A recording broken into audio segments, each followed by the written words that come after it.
Assalamualaikum warahmatullahi wabarakatuh. Yang alhamdulillah nama dengan saya Nafiku warahmatullahi wabarakatuh. Cina boleh setiap kali namanya tidak pada adalah pemilu pada adalah Assalamualaikum warahmatullahi wabarakatuh. Dan dulu akhirnya keberatan hormat kepada Bapak Muhammad Kurniawan SNI selaku dosen pengamat kuliah internasional.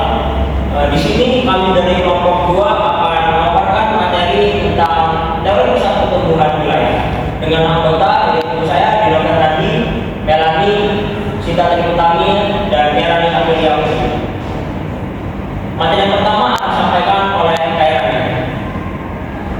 Terima kasih kepada moderator yang telah memberi saya waktu untuk memaparkan materi. Baiklah, di sini saya akan memaparkan materi yang berjudul tentang teori pusat pertumbuhan wilayah.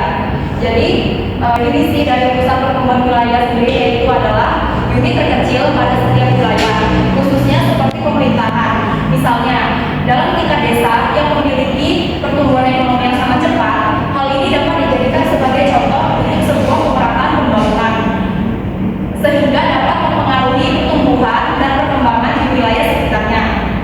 Selanjutnya ada 4 karakteristik utama. Dalam pusat pertumbuhan wilayah itu terdapat ada 4 karakteristik utama, yaitu yang pertama adanya sekelompok kegiatan ekonomi yang terkonsentrasi pada suatu lokasi tersebut. Yang kedua, konsentrasi kegiatan ekonomi tersebut dapat mendorong pertumbuhan ekonomi secara dinamis dalam sebuah perekonomian. Yang ketiga, adanya keterkaitan input dan output secara kuat antara sesama kegiatan ekonomi di wilayah itu sendiri. Yang keempat, dalam kegiatan kelompok ekonomi tersebut terdapat sebuah industri induk yang dapat mendorong kegiatan ekonomi di wilayah tersebut. Selanjutnya ada menurut para ahli. Menurut para ahli, dalam pusat pertumbuhan wilayah itu ada 3 teori. Yang pertama ada teori tempat yang sentral, yang kedua ada teori kutub pertumbuhan, dan yang ketiga ada teori polaris ekonomi. Langsung saja kita akan membahas poin yang pertama yaitu tentang teori tempat yang sentral. Seorang geografi asal Jerman yang bernama Walter Christaller mengemukakan bahwa tempat sentral adalah titik pusat yang berbentuk segi enam atau daerah yang penduduknya dapat dilayani oleh tempat sentral itu sendiri. Yang kedua ada teori kutub pertumbuhan. Teori ini dikemukakan oleh Verrock. Verrock menyatakan bahwa perkembangan dimanapun sebenarnya bukanlah terjadi secara sentral, akan tetapi terjadi di tempat-tempat tertentu dengan kecepatan dan intensitas yang berbeda-beda. Yang terakhir yaitu ada teori polaris ekonomi. Teori ini dikemukakan oleh Gunnar Myrdal. Myrdal menyatakan bahwa setiap daerah memiliki pusat yang menjadi daya tarik bagi tenaga buruh dan pinggiran. Pusat pertumbuhan ini juga dapat menjadi daya tarik bagi tenaga terampil, modal, dan barang-barang dagangan, sehingga dapat menunjang pertumbuhan ekonomi di suatu lokasi tersebut. Sekian materi yang bisa dapat saya sampaikan. Selebihnya saya kembalikan lagi ke moderator. Terima kasih kepada Kairani atas pemaparannya. Materi selanjutnya yang akan disampaikan oleh Sinta. Pada Sinta, dari tempat yang selanjutnya. Terima kasih kepada moderator. Di sini saya akan melanjutkan materi, yaitu materinya beberapa contoh dampak punya wilayah-wilayah yang menjadi pusat pertumbuhan regional adalah karena pergerakan barang atau komoditas eksternal. Yang pertama ada dampak konsentrasi atau polarization effect. Nah, dampak ini terjadi ketika suatu perkembangan pusat pertumbuhan wilayah menyebabkan pertumbuhan wilayah di suatu lokasi tersebut ini semakin terkonsentrasi. Kemudian kondisi ini menyebabkan ketimpangan ekonomi di antara wilayah. Dan yang kedua ada dampak segar atau street effect. Dampak ini terjadi ketika keberadaan dan perkembangan suatu pusat pertumbuhan wilayah mendorong aktivitas ekonomi di suatu wilayah sehingga ekonomi di suatu wilayah tersebut semakin cepat, yang berarti hal ini menciptakan lapangan kerja dan kesejahteraan masyarakat yang semakin meningkat. Materi selanjutnya yaitu ciri-ciri pusat pertumbuhan wilayah. Yang pertama adanya efek ganda. Yang pertama adanya efek ganda atau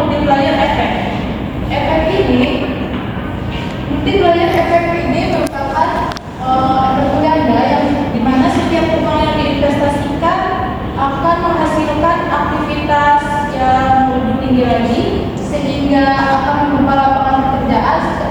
Lalu yang kedua, memiliki eksternalitas ekonomi yang tinggi. Nah, eksternalitas ini merupakan dampak-dampak yang bisa dirasakan oleh pihak lain dan dampaknya itu bernuansa negatif maupun positif. Baik, sekian materi yang dapat saya sampaikan. Saya kembalikan kepada moderator. Terima kasih kepada Sinta atas pemaparan materinya. Materi selanjutnya itu akan disampaikan oleh Melan. Kepada Melan dan Pak Susan. Selanjutnya yang ketiga, terdapat beragam aktivitas. Contohnya kawasan pusat pertumbuhan memiliki banyak sekali aktivitas yang beragam, terutama pada perekonomiannya. Contohnya pada perdagangan, perindustrian, perumahan dan lain sebagainya. Semua itu tercampur menjadi satu dan terintegrasi dalam kelompok. Namun pusat pertumbuhan tersebut memiliki spesialisasinya tertentu. Selanjutnya yang keempat, terdapat aglomerasi. Pada umumnya pusat pertumbuhan wilayah memiliki banyak sekali aglomerasi dalam wilayahnya dan juga aktivitas investasi yang diberikan untuk membangun infrastruktur dan juga menunjang kegiatan-kegiatan yang ada dalam daerah tersebut. Adanya aglomerasi yang tinggi diharapkan dapat memberikan keuntungan-keuntungan bagi pelaku usaha di daerah tersebut. Kemudian yang kelima, adanya hubungan link X ke depan dan ke belakang.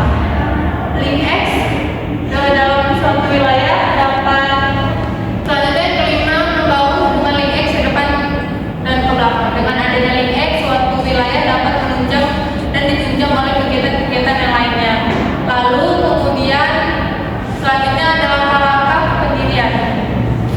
Yang pertama, menentukan lokasi pusat pertumbuhan wilayah dengan memperhatikan keuntungan-keuntungan yang ada dalam wilayah tersebut dan juga memperhatikan akses internet dan jalan untuk mencakup wilayah tersebut. Lalu yang kedua, meneliti potensi ekonomi terkait berikut komoditas potensial yang dikembangkan. Lalu yang ketiga ada hubungan input dan output dari masing-masing industri, kegiatan-kegiatan yang potensial untuk dikembangkan. Lalu yang keempat ada menentukan sarana dan prasarana yang harus segera disediakan untuk pengembangan pusat pertumbuhan wilayah.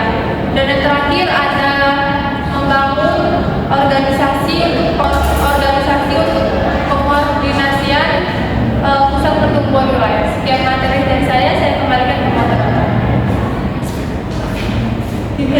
Banget ya. Terima kasih kepada Melan atas pemaparannya.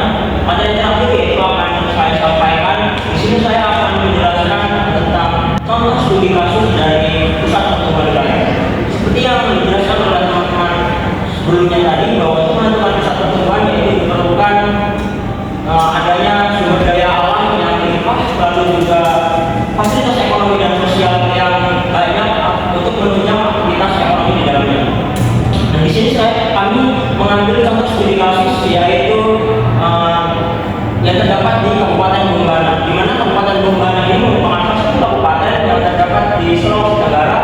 Kabupaten Bombana ini memiliki total 22 kecamatan. Nah, di sini akan dihitung untuk menentukan pusat pertumbuhan.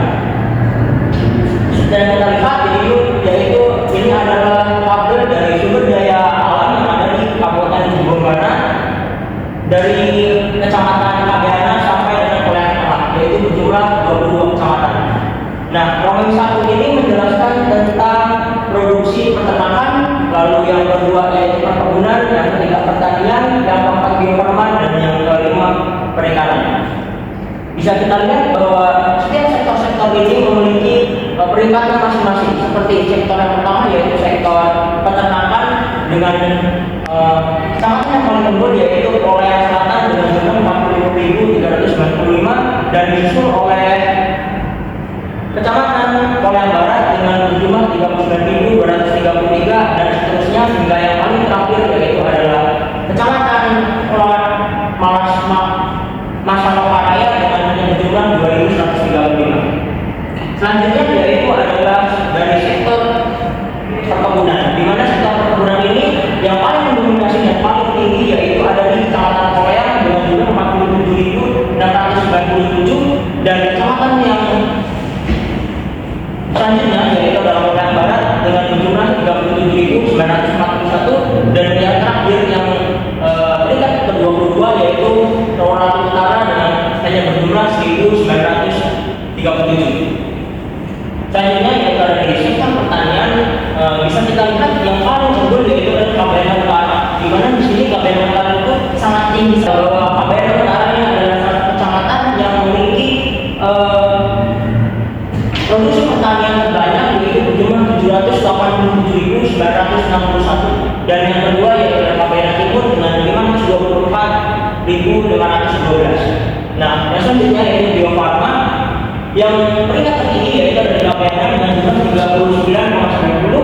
Kemudian yang kedua ada Kabupaten Selatan dengan jumlah 9,00 dan terdapat 5 kecamatan yang tidak memiliki produksi Bio Farma, yaitu ada di Kabupaten Utara, Rupiah, Mata Oleo, Warna Salokaraya, dan Rupiah Tengah.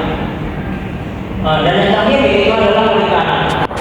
Jika tadi di Bio Farma ada 5 kecamatan yang tidak memilikinya, berbeda lagi dengan jumlah produksi perikanan, di mana dari 22 kecamatan hanya 1 kecamatan yang memiliki produksi perikanan, yaitu hanya ada di Korea dengan jumlah 782,5. Nah, dari perhitungan itu tadi diperingkatkan dan di mana peringkat yang paling banyak fasilitas paling banyak sumber daya alamnya dan paling lengkap yaitu ada di Korea Timur dengan jumlah 24.337,81. Dan yang kedua yaitu ada di Lentari Jaya dengan jumlah 49.796,42. Dan yang terakhir yaitu ada di dan yang kedua berhubung sekolahnya sama yaitu antara Lentari Jaya dan juga Korea Barat yaitu sama-sama peringkat 2 karena skor totalnya sama-sama 30. Menghitung sumber daya alam, maka sekarang menghitung fasilitas sosial. Fasilitas sosial yang begitu yaitu ada masjid, musola, gereja, pura, wihara, TK, TK, SD, MI, SMP, MTS, SMA, SMK, MA, perguruan tinggi, rumah sakit, puskesmas, pustu, posyandu, polindes, dan poliklinik. Bisa kita lihat bahwa kecamatan-kecamatan ini banyak sekali kecamatan yang tidak memiliki fasilitas sosial tersebut. Seperti perguruan tinggi hanya ada 1 yaitu ada di Rawan Utara, dan rumah sakit juga hanya ada 1 yaitu di Rupiah Tengah. Jika tadi fasilitas sosial, di sini ada fasilitas ekonomi yaitu apotek, pasar, bank, koperasi, toko, warung, pas, pariwisata, penginapan, dan pelabuhan. Nah, bisa kita lihat dari perhitungan ini peringkat yang tertinggi yaitu ada di Korea dengan jumlah 404 unit sarana sosial dan ekonomi. Lalu posisi kedua ada di Korea Barat dengan jumlah 382 dan posisi ketiga ada di Rupiah Tengah dengan jumlah 348. Dalam tabel ini yang kecamatan yang paling tertinggal dalam hal sosial dan ekonomi ada di Mata Usul dengan hanya jumlah 62. Jadi hasil penghitungan dari sumber daya alam dan fasilitas ekonomi dan sosial tadi bisa kita lihat ini adalah peringkat-peringkat, ini adalah peringkat potensi sumber daya wilayah, dan di sebelah sini ada di fasilitas sosial dan ekonomi. Nah, yang paling tinggi yaitu ada di Korea Timur karena sama-sama tinggi dalam hal sumber daya alam dan fasilitas sosial dan ekonominya. Di mana Korea Timur yaitu ada di posisi 1 dan di posisi 7. Lalu ada Korea Barat juga dengan sama-sama di posisi 2, ada di sumber daya alam dan fasilitas ekonomi dan sosialnya. Lalu juga ada di Korea, di mana Korea sumber daya alamnya ada di posisi 6 dan fasilitas sosial dan ekonominya ada di posisi 1. Nah, inilah wilayah-wilayah berpotensial untuk dijadikan pusat pertumbuhan wilayah. Karena wilayah-wilayah ini cukup tinggi dari hal sumber daya alam dan sumber fasilitas sosial dan ekonominya. Nah, bisa dilihat yang di bawah ini adalah wilayah-wilayah kritis yang dimana sumber daya alam dan fasilitas sosialnya itu sangat sedikit, jadi tidak memungkinkan untuk dijadikan pusat pertumbuhan wilayah. Dalam kesimpulan, nah ini adalah hasil dari perhitungan pusat pertumbuhan wilayah yang seperti yang saya jelaskan tadi, di mana yang berpotensial itu kecamatan Korea Timur, Korea Barat, dan kecamatan Korea. Kesimpulan dari makalah ini yaitu adalah pusat pertumbuhan wilayah merupakan suatu kawasan yang menjadi pusat pertumbuhan bagi wilayah lain karena memiliki berbagai sisi positif seperti banyaknya sumber daya alam, fasilitas ekonomi dan sosial yang banyak, serta regulasi yang baik dari pemerintah. Teori pusat pertumbuhan wilayah setidaknya sangat tidak langsung menyatakan bahwa pusat pertumbuhan itu tidak terjadi di setiap wilayah, melainkan terkonsentrasi pada wilayah tertentu yang disebut pusat pertumbuhan. Nah, pusat pertumbuhan ini yang akan mempengaruhi wilayah lain karena berbagai macam kelebihannya. Lalu pusat pertumbuhan wilayah memiliki dampak yang signifikan terhadap pertumbuhan wilayah. Dampak ini adalah seperti terbukanya lapangan pekerjaan, meningkatnya aktivitas ekonomi dan pertumbuhan industri. Pendirian pusat pertumbuhan wilayah merupakan langkah awal yang strategis guna untuk mencapai pemerataan pembangunan dan stabilitas ekonomi. Dengan memperhatikan ciri-ciri dan langkah-langkahnya, diharapkan mampu mengatasi persoalan-persoalan yang terjadi di masyarakat. Sekian dari kelompok 2, saya akhiri.